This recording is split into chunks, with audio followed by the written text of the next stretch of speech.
What's up, everybody? My name's Trey. This is Denzel. Welcome back to Better Days Sports, your number one spot for just good commentary, because that's what we do. And in today's episode of the podcast, we'll be talking about the first round of the playoffs, specifically the Heat versus the Cavaliers. But if you are new to the channel, new to the podcast, make sure you hit the subscribe button and the notification bell to get notified every time we post a video.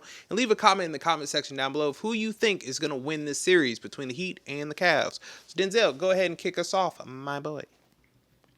I'll start off by saying this. I told y'all in the underrated player series that we had, He did. Ty Jerome. That man is a efficient guard. That is hard to come by. Again, this is a Derek White, Peyton Pritchard. These modes, the type of players. Could he start? Yeah, he showed you that. 26 minutes, he could easily start, right? But he's not. He's coming off the bench. Why? Because, we have Darius Garland, Donovan Mitchell. So when you have an efficient guard coming off the bench, changes the dynamic of everything. Jared Allen's still out here playing. Jared Allen is like the craziest thing I've ever seen. He's a legit nerd, but he just so happens to be athletic and 7 feet tall, right? Like, dude cares about scoring. Nah, I'll dunk it, but, dude, I'll just play defense, and that's good enough for me. So it helps out a lot when you have guards that like to shoot, right? Yep. And are willing passers. So that helps. Evan Mobley can just be continuing to be confusing as ever, because some games he looks like, oh, my gosh, he look like he can score 20-plus a night. And then other games, it's like, nah, he can't score 20-plus a night. He can continue to be confusing like that. Again, thanks to Darius Garland, Donovan Mitchell. Everybody else, just play good enough and fill in where you can. And that's all we need to win. Like, the scoring, the shot diet on this team, they are the exception to the rule, which proves the rule of having a good shot diet, balanced shot selection for everybody on the team. The Cavs just don't need it, man. They know how to play winning basketball, and they take the highest percentage shot possible almost every time down the court. So that's what helps them excel. Again, when you have two really good guards, it helps. Only 7 turnovers as a team. That's half of what the Heat had. This is something that I talked about the Heat before. Again, similar to the Magic. I don't know what it is with Florida teams and not having a point guard. They don't have a point guard.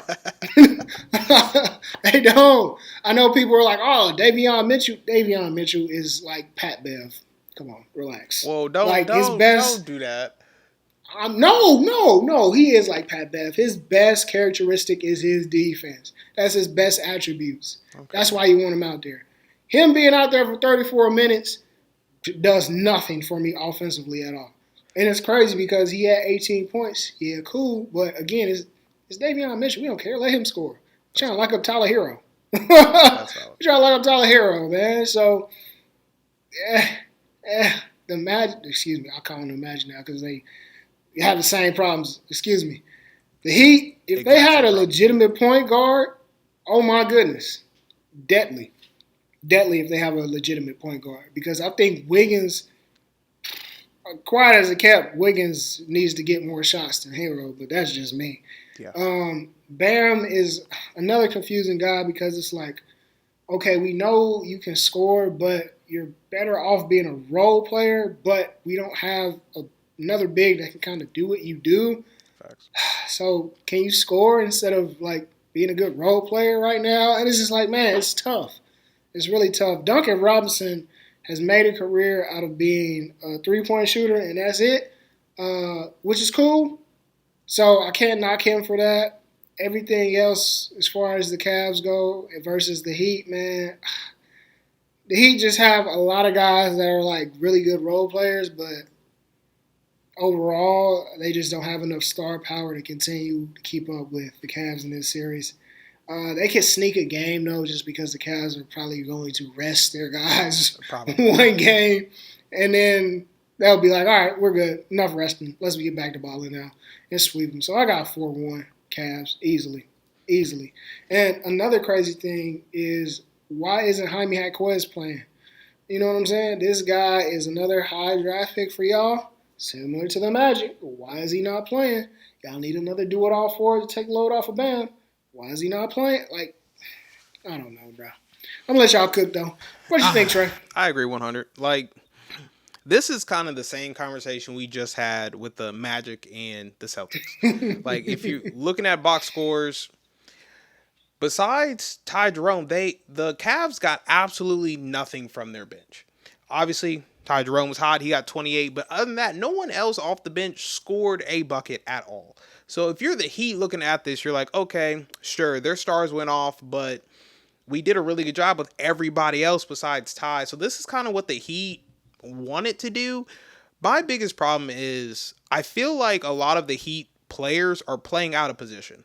I do not feel like Tyler Hero is a point guard. He is a two guard. So you can run your entire offense through him, but that he's a two guard. Let him go get buckets and not worry about the rest of the offense. Alec Burks, I don't know why you came out here and you're playing 15 minutes a night. I'm very confused now.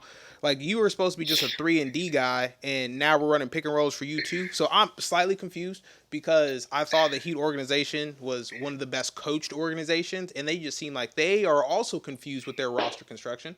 They said, hey, we got out of Jimmy. We didn't even plan to be in the playoffs, but we're here now, so let's try to figure out some things. So I'm just really confused about just the Heat overall. So they have a lot of role players that I like on different teams, but when you put them all together, I'm like, this team is just not good enough to run against anybody, let alone the Cavs, who have the best record in your division. So I don't know what you're going to do. Now, when it comes to the Cavaliers side, Mitchell, I think it's safe to say he is an all-star, and people were always like, yeah, they're the best team, but is Mitchell really that good? Mitchell's going to give you points regardless. He showed you at the Jazz. When it comes to the playoffs, he puts up numbers. Now, can the rest of his team step up their play and do that along with him? And you put it on the best duos with Donovan and Garland. My whole thing was, I know Mitchell should be there, but should Garland be there? Because he's been really streaky throughout the season. I respect that. And he kind of showed that he can be that running mate next to Mitchell in a more of a two guard set and not a big guard set like we saw with Boston. So we're not both over 6'7". We're not Brown and Tatum, but we are kind of your stereotypical guards who are running off pick and rolls, who are running in the actual play of the offense, just not give me the ball, I'm ISOing, clear out everybody. And it's just nice to see two guards working well together who can not only score, but get everybody else involved. The cool thing is, most of the other players on the floor don't really care if they get any shots up. Mobley, like you said, some games you be like, oh, he's like a young Garnett. Other games, I'm like, he should never shoot the ball, like ever. Like if he just only dunked, it'd be cool. I don't think Jared Allen has spoken once while he's on the court.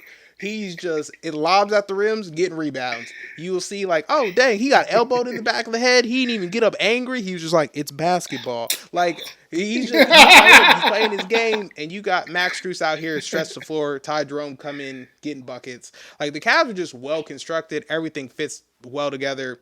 This is another sweep. Like I said, it's from the games we've seen so far, Cavs and the Celtics, Eastern Conference Finals, that's the only thing that I can really pencil in is from watching everybody play that makes sense, just because roster construction, how the season went, and then what these first rounds of the playoffs are looking like so far. Don't get me wrong, Heat might get one. Should they? Probably not. Maybe the Cavs just want to end it on their home court, but this should be a sweep unless we can see something magical, like maybe Terry Rozier only bets his over on points, and then he'll come out here actually doing something. Because I'm just not seeing it, to be honest with you. Now, I guess the main question here is, what do you see the Heat doing this offseason? Like, what kind of moves can they make to bolster this roster? Because I think that's the only thing they can do. They're not winning the series. Yeah, I think it would be wise of them to move off of Bam right now at his peak and not wait any longer. Because if they wait any longer and try to move other pieces, not going to be good. Not going to be good. Or if they try to make, again, the roster that they have now work in a different way through some picks and other, no. Move off of Bam. Try to get a legitimate point guard in there. And I think you really need to have a conversation with Hero and like, hey, you had a really good season. I think this is as good as it's going to get for you. Let's try to see if we can make this dual forward work between or dual off ball guard work between you and Wiggins, man. Yeah. Both of y'all need easily 15 plus shots a game. Let's see what we can do with that, and have your role players be role players. Like I said, you got somebody who's a very good role player in my opinion, Jaime Jaquez, but Bam is already kind of in that role. So what do you do with him?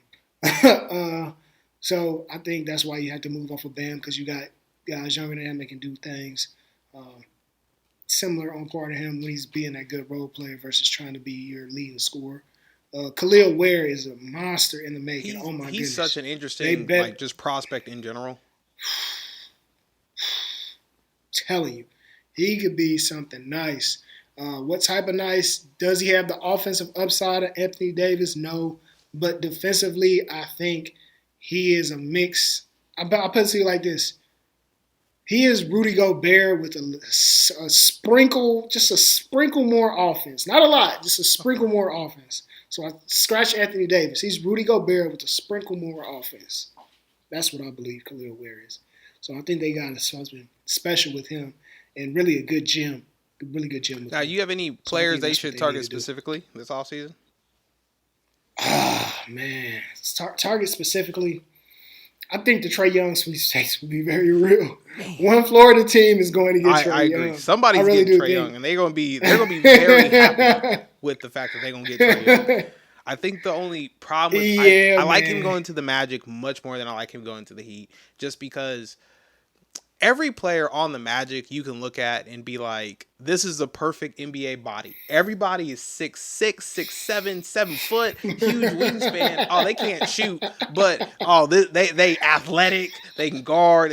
They don't do much on the offensive side, and it seems like Miami's the opposite. Everybody's normal height.